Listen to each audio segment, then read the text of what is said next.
Bugun dunyo iqtisodiyoti beqarorlik va noaniqliklar og'ushida, geosiyosiy ziddiyatlar, global inflyatsiya, logistika zanjirlaridagi uzilishlar hamda moliya bozorlaridagi tebranishlar har bir davlatdan o'ta hisob-kitobli va oqilona yondashuvni talab etmoqda. Ana shunday murakkab sharoitda mamlakatning tashqi barqarorligi, uning iqtisodiy mustaqilligi, milliy valyutasi barqarorligi va aholi farovonligining mustahkam kafolati sifatida namoyon bo'ladi. O'zbekiston uchun esa 2025-yilning 9 oy natijalari tashqi iqtisodiy siyosatda to'g'ri yo'nalish tanlanganini ko'rsatmoqda. Eksport hajmlarining jadal o'sishi, jahon bozorida oltin va boshqa strategik resurslar narxining yuqori sur'atlarda oshib borayotgani, xizmatlar eksportining kengayishi hamda xorijdan kelayotgan pul o'tkazmalari mamlakat to'lov balansida yangi barqaror tendensiyalarni shakllantirmoqda. Bu raqamlar shunchaki statistika emas, bu O'zbekiston iqtisodiyotining tashqi xatarlarga nisbatan chidamliligi oshib borayotgani, islohotlar natijasi amaliy samara berayotgani va mamlakat tashqi maydonda o'z o'rnini topib mustahkamlab borayotgani yaqqol dalilidir.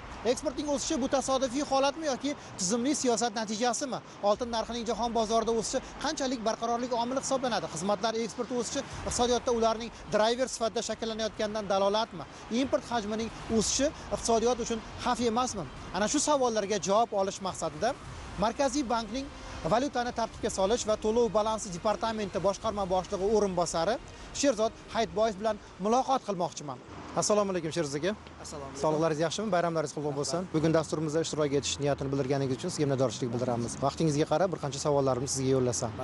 Umuman mana shu 9 oylik iqtisodiy o'sish ko'rsatkichlari O'zbekiston iqtisodiyotida qay darajada bir muhim hisoblanadi? Buni nimalarda ko'ra olamiz? 2025-yil yakunlandida 9 oylik uchun O'zbekiston Respublikasi to'lov balansi, xalqaro investitsiyaviy mavqe va tashqi qarz ko'rsatkichlarini e'lon qildik va mazkur ko'rsatkichlarga ko'ra 2025-yil 9 oyida joriy operatsiyalar hisobi taqchilligi yalpi mahsulotga nisbatan 0.2% manfiy saldo bilan shakllandi. Bu absolyut raqamlarda 207 million dollarni tashkil qiladi. 2024-yil 9 oyida mazkur ko'rsatkich 3.6% yalpi mahsulotga nisbatan shakllandi. Bu absolyut raqamlarda 3.1 milliard dollarni tashkil qildi. Bundan ko'rib turish mumkinki, ya'ni 9 oy davomida 2024-yilga nisbatan sezilarli darajada joriy operatsiyalar hisobi manfiy saldosi yaxshilangan. Mana shu sezilarli darajadagi bir yaxshilanish nimani hisobiga bir shakllanganligini fuqarolarimiz anglashi mumkin. Bunda ikkita asosiy faktorni inobatga olishimiz kerak. Ya'ni birinchidan eksportni importga nisbatan yuqori sur'atlarda o'sishi. Bunda eksport 9 oy davomida 26,1 milliard dollarni tashkil etdi. O'sish darajasi qariyb 33% ni tashkil qildi. Import ko'rsatkichimiz esa 15,4% o'sish bilan 36,7 milliard dollarni tashkil qildi. Mos ravishda endi shundan kelib chiqadigan bo'lsak, savdo balansi ham, manfiy saldosi ham qisqardi. Shu bilan birga 25-yil 9 oyida O'zbekistonga kelib tushgan xalqaro pul o'tkazmalari hajmlardan sezilarli darajada o'sish kuzatildi va natijada mazkur ikkita omil asosida, ya'ni joriy operatsiya hisobida taqchillik sezilarli darajada qisqargan. Ayrim reyting agentliklarimiz, ya'ni S&P reyting agentliklarini misol keltiradigan bo'lsak, so'nggi baholashlari natijasida, ya'ni noyabr oyida mamlakat xalqaro reytingida BB manfiy ko'rsatkichidan BB barqaror ko'rsatishiga bir pog'onaga balandlik ko'tardi. Bunday hodisa faqat S&P reyting agentliklari bilan emas, balki Fitch reyting agentliklari bilan sodir bo'ldi. Ya'ni haqiqatan ular ham bir pog'ona reytingimizni ko'tarishdi. Moody's reyting agentligi ham BA3 ko'rsatkichidan, ya'ni barqaror istiqboldan BA3 ijobiy istiqbolga ko'tardi. To'lov balansi haqida bir fikr bildirdingiz. Oddiy fuqaro buni nimani tushunishi mumkin? Kundalik hayotimizda nimani anglatadi bu? Sodiq qilib aytadigan bo'lsak, to'lov balansi bu mamlakatda tashqi dunyo bilan iqtisodiy munosabatlarini natijasini ko'rsatuvchi hisobot. 2025-yil davomida joriy operatsiya hisobi sezilarli qisqardi deb aytdim. Bunda haqiqatda tushumlar o'tgan yillar darajasiga nisbatan yuqori. To'lovlar o'sdi, lekin tushumlar ko'proq o'sgan. Natijada to'lov balansimizda joriy operatsiya hisobida taqchillik minimal holatda shakllandi. 9 oylik eksport ko'rsatkichlarini bir tahliliga e'tiborimni qaratdim. 32.8% ga bir o'sish ko'rsatkichi. Bu nimalarning hisobiga? Qay darajada bizni quvontira oladi? Mana shular haqida tushuncha beraylik. Endi eksport tarkibiga agar yuzlanadigan bo'lsak, 25% xizmatlar, 75% tovarlar hisobiga to'g'ri keladi.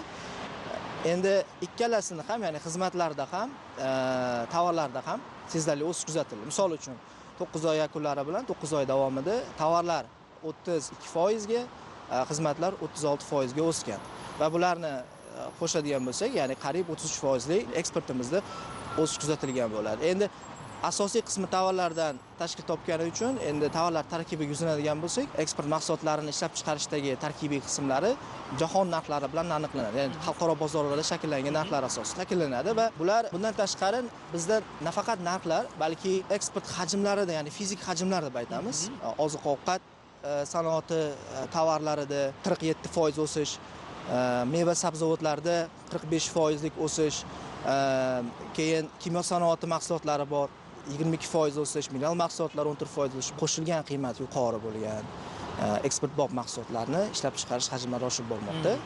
Undan tashqari tashqi bozorlarga chiqish imkoniyatlari ham kengayib bormoqda. Undan tashqari eksportni rag'batlantirish borasidagi bizdagi tizimni kengayib rivojlanib borishini alohida qayd etib o'tish kerak. Ularning barchasi tizimli islohotlarning natijasi. Bugun xalqaro bozorda bizni oltinimiz narxi ham o'sib boryapti-da. Bu o'sish qay darajada bir barqarorlik omili hisobida bir ifodalasak bo'ladi. Investorlar bularni oltinni hozirda ishonchli aktiv sifatida ko'rmoqda va qo'shimcha talab narx o'sishiga sabab bo'lmoqda.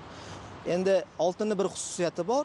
Iqtisodiy nobarqarorlik paytlarida, bir geosiyosiy keskinlik sharoitlarida, inqiroziy davrlarda narx o'sish xususiyatiga ega. Oltinning o'sishi nafaqat bizda eksport ko'rsatkichlari yaxshilanishida, balki xalqaro zaxiralarimiz yaxshilanishida ham alohida rol o'ynadi. 1-oktyabr holatiga 55 milliard dollarni tashkil qilgan bo'lsa, endi so'nggi ma'lumotlarimiz 1-dekabr holatiga xalqaro zaxiralarimiz 61 milliard dollardan oshdi. Yana bir yaxshi fikrni aytdingiz, o'sha xizmatlarimiz bu sohani ham eksport ortib boryapti turganligini. Qay darajada bir driver sifatida qara olamiz mana shu sohaga? Tarkibiy nuqtai nazardan qaraydigan bo'lsak, bizda xizmatlar eksportida sayohat, ya'ni turizm xizmatlari taxminan 50% dan yuqori. Undan tashqari bizda transport xizmatlari bor, 30% tashkil qiladi jami xizmatlar eksportini. Shuningdek, IT, kommunikatsiya va kompyuter xizmatlari eksporti bor. Ular jami xizmatlar eksportining 8%. Mana shu 3 ta asosiy tarkibiy qismda haqiqatda o'tgan yillar davomida ham sezilarli o'sish kuzatilmoqda. Har oyda qariyb 1 million sayyoh O'zbekistonga kelib, ularga biz turizm eksport xizmatlarini ko'rsatayotgan ekanmiz. Bu degani 3,5 milliard dollarni tashkil qildi. Bu o'tgan 2024-yil 9 oyiga nisbatan 1,5 barobar ko'p degani. Eksportda xizmatlar sohasining ulushi oxirgi, ya'ni 8 yil oldin 18% tashkil qilgan bo'lsa, hozirda 25%. Sherzodbek, import hajmini ham ko'rib turibmiz-da. Bu iqtisodiyotimizda bir o'sish ko'rsatkichlarini tashkil qilyapti. Agar tahlil qiladigan bo'lsak, o'sha ehtiyot qismlar, uskunalarga nisbatan, turli mashinalarga nisbatan import o'sish boryapti. Buni samarasini nimada ko'ramiz? So'nggi 5 yilda agar bundoq qaraydigan bo'lsak, 6-8% iqtisodiy o'sish kuzatilmoqda. Bu nimadan dalolat? Bu yerda mamlakatda yuqori darajada iqtisodiy faollik yuqori darajadaligi, investitsion faollik yuqori darajadaligi, iste'mol talabi yuqori darajada. Bularning barchasi import o'sishida o'z aksini topadi. 26% xizmatlar, 74% tovarlar tashkil qiladi. Tovarlar asosiy qismini tashkil qilganidan ichini agar alohida o'rganadigan bo'lsak, bu yerda 30%, ya'ni 3 dan 1 qismi tovarlarni mashina, uskuna va mexanizmlar hisoblanadi. Mashina, uskuna va mexanizmlar o'z xususiyatidan bular ishlab chiqarish jarayonlari uchun, sanoatni rivojlantirish uchun, eksportbop mahsulotlar ishlab chiqarish uchun muhim omil. Ya'ni buni biz driver yoki trigger deb aytishimiz mumkin. Mashina uskunalari importi 11% ga o'sib, 802 milliard dollarni tashkil qildi. Savdo balansini, manfiy saldosini bir qisqarishi mamlakatimiz uchun bir qanday signal? Qolaversa, xalqaro pul o'tkazmalari ham bir oshib boryapti. Bu oshib borishi mamlakatimiz iqtisodiyotiga qay darajada bir manfaat keltiradi? Eksport tushumlarimiz ko'proqki import to'lovlarini qoplab berish uchun. Ya'ni o'tgan yillarga nisbatan qisqarish shuni anglatadi. Yani to'lov nuqtai nazaridan bu joriy operatsiya hisobi holatini yaxshilanishiga undaydi. Xalqaro pul o'tkazmalari tashqi savdo balansida shakllangan manfiy saldoni qoplashga muhim rol o'ynaydi. Ya'ni bizning iqtisodiyotimizda asosiy valyuta tushumlaridan biri. O'zbekiston uchun bu ichki valyuta bozorida qo'shimcha taklif manbai sifatida ahamiyatlidir. 2025-9 oy davomida 2024-yil 9 oyiga nisbatan xalqaro pul o'tkazmalari, misol uchun Irlandiyadan 3 barobarga, Latviyadan 1,7 barobarga, Buyuk Britaniyadan 1,6 barobarga, shuningdek Niderlandiyadan 1,5 barobarga, Polshadan 16% ga, AQShdan 14% ga. Bu statistikani davom ettirish mumkin. Rivojlangan mamlakatlardan ham pul o'tkazmalari ko'paymoqda. Keling, mana shu jarayonlarda bir to'g'ridan-to'g'ri mamlakatimizga tikilayotib turgan bir xorijiy sarmoyani bir tahlil qiladigan bo'lsak, qariyb 2 barobarga, 1.7 barobarga bir oshganligini ko'ra olamizda. Bu qay darajada mamlakatimiz uchun bir ijobiy signal? Asosiy tarkibiy qismiga qaraydigan bo'lsak, faqat bizda investorlar asosiy kapitalga investitsiya kiritish orqali, balki investitsion faoliyatdan topgan daromadlarini O'zbekistonda qayta investitsiya, biz reinvestitsiya deymiz, reinvestitsiya qilishi yoki o'z investitsiya kiritgan kompaniyasiga qo'shimcha mablag'lar, qarz mablag'lari sifatida berishi jarayonlari ko'lami oshib bormoqda. Va mana shu faktorlar asosida haqiqatda to'g'ridan-to'g'ri xorijiy investitsiyalarda 1.7 barobar o'sish kuzatildi. Investorlarning mamlakatimizga bo'lgan ishonchi ortib bormoqda. To'g'ridan-to'g'ri investitsiyalar bilasiz o'zi bilan uzoq muddatli ishlanmalar, know-howlar, yuqori texnologiyalarni eltadi. Mamlakatga mana shu jarayonlarni oshib borishi, ya'ni investorlar o'zlarini texnologiyalar, malakali ish kuchi bilan yoki o'z ishlanmalari bilan kirib kelishini sabab bo'ladi. O'zbekiston maydonga xalqaro obligatsiyalarni chiqarish orqali ham O'zbekistonga bir mablag' jalb qilishyapti. Bu mablag'lar qay darajada bir samarali, qay darajada bir ijobiy o'sish ko'rsatkichlarini tashkil qila oladi? Haqiqatda endi to'g'ridan-to'g'ri investitsiyalardan tashqari bizda joriy operatsiyalar hisobini taqchilligini qoplovchi manbalarimiz birinchisi to'g'ri investitsiyalar bo'lsa, ikkinchisi portfel investitsiyalar. Portfel investitsiyalar tarkibida siz aytgan xalqaro obligatsiyalarni ulushi, roli katta. Biz uni qarz qimmatli qog'ozlar, qarz instrumentlari sifatida talqin qilamiz. To'lov balans qoidalariga ko'ra o'tgan yilda 308 milliard dollarlik portfel investitsiyalar sof kiritilgan 9 oy davomida. Agar xalqaro obligatsiyalarini aytadigan bo'lsak, o'tgan yil 9 oy davomida 307 milliard dollarlik xalqaro obligatsiyalardan mablag'lar jalb qilingan. Bu nimani anglatadi bilasizmi? Yevro obligatsiyalarining ko'lami oshib borishi bu investorlarning haqiqatda ishonchi ortib borayotganlaridan. 2019-yilda birinchi yevro obligatsiya hukumat tomonidan chiqarilgan. Bu bilasizmi nima bilan bog'liq? O'sha O'zbekiston birinchi navbatda suveren xalqaro reytingini qo'lga kiritdi 2019da va bu nafaqat hukumat, balki tijorat banklari, nomoliyaviy korxonalarni xalqaro moliya bozorlariga kirib borish imkoniyatlarini oshirdi. Ya'ni O'zbekiston xalqaro moliya bozorlari integratsiyasi kengaydi. Endi so'nggi yilda haqiqatda yevro obligatsiyalar ko'lami oshib bordi va bu xalqaro bozorlardan tashqi qarz mablag'larini jalb qilishda, xususan xalqaro yevro obligatsiyalarni jalb qilishda xarajatlarning kamayishiga bir turtki beradi, ya'ni xizmat qiladi.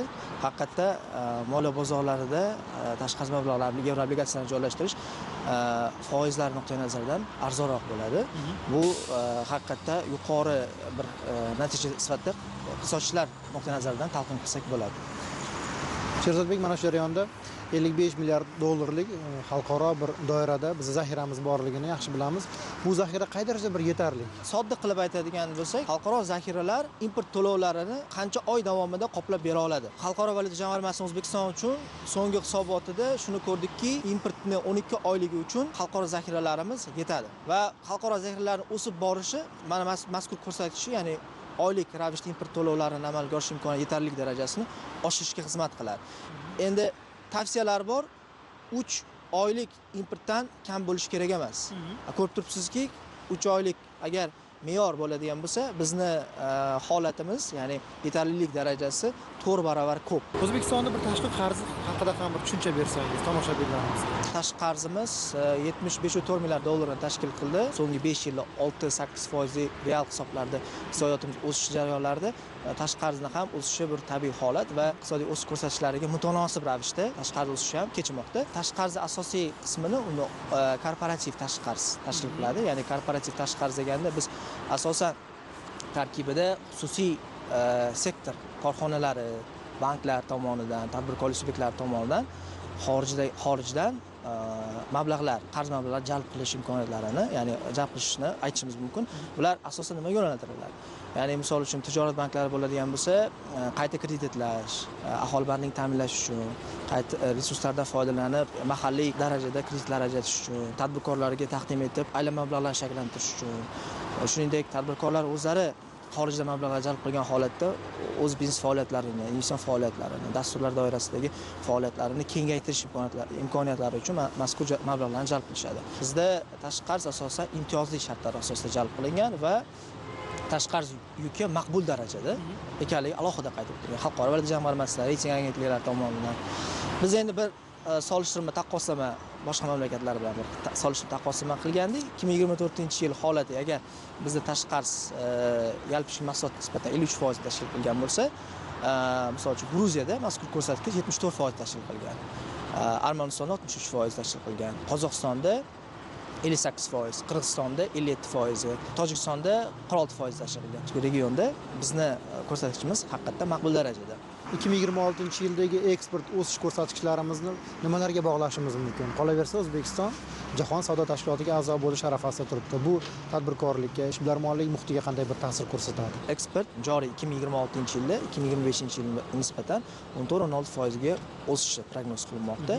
Bunda biz asosiy faktorlar sifatida xalqaro xorijiy mamlakatlar, bizning asosiy savdo hamkorlarimizdagi iqtisodiy holat, iqtisodiy o'sish ko'rsatkichlari, shuningdek bizda eksport tovarlarimiz, xomashyo tovarlari jahon bozorlarida narxlarining shakllanishi, endi so'nggi hozir kutilmalar ham o'rganilganda o'sish trendi davom etishi bo'yicha kutilmalar bor. Shuningdek, eksportbop mahsulot ishlab chiqarish hajmlarini ham inobatga olinadi prognozlarimizda. Jahon savdo tashkilotiga a'zolik joriy va keyingi yillarda eksport ko'rsatkichlarimizga o'sishida, yuqori shakllanishida muhim ahamiyat kasb etishi alohida qayd etib o'tilgan. Jahon savdo tashkilotiga a'zo bo'lgan mamlakatlarni, ya'ni boshqa mamlakatlar bilan biz tashqi savdo yo'nalishida teng huquqli ishtirokchiga aylanamiz va tashqi savdo munosabatlarida qanday imkoniyatlar bo'lsa, qolgan mamlakatlar uchun biz ham xuddi shu imkoniyatlarni qo'lga kiritamiz. Tadbirkorlarni faoliyatini yanada rivojlantirishga, investitsion muhitni yanada yaxshilashga xizmat qilishi mumkin. Mamlakatga nisbatan xalqaro tashkilotlar, investorlar tomonidan ishonch yanada oshishini ta'minlaydi. Chunki ma'lum bir darajada Jahon savdo tashkilotiga a'zo bo'lgan mamlakatlar ma'lum bir shart-sharoitlarda a'zo bo'ladi va ulardan foydalanadi va biz uni qo'shilishimiz xalqaro investor tomonidan bu ijobiy talqin qilinadi va xalqaro xorijiy investitsiyalar mamlakatimizga oqimi yanada o'sishga xizmat qiladi. Rahmat katta Shiroz aka, bugungi muloqotimiz aynan tadbirkorlarimizga, qolaversa bizni kuzatayotgan xalqaro hamjamiyatdagi bir faol investorlarimizga ham juda katta bir manba bo'lib xizmat qildi. O'ylaymanki, mana shu raqamlarning o'sishi O'zbekiston iqtisodiyotining yuksalishi bilan bir qatorda xalqaro doirada O'zbekistonga ishonchni ortishiga juda katta bir turtki beradi. Savollarga to'laqonli javob berganingiz uchun sizga minnatdorchilik bildiramiz. Salomat bo'ling. Omad. Rahmat katta. 2025-yilning 9 oylik natijalari O'zbekiston iqtisodiyoti tashqi barqarorlik yo'lida harakatlanayotganini ko'rsatadi. Eksport o'sishi, investitsiya oqimlarining faollashuvi va xalqaro zaxiralarning ko'payishi mamlakat iqtisodiy xavfsizligini mustahkamlab, kelgusi yillar uchun ishonchli poydevor yaratmoqda.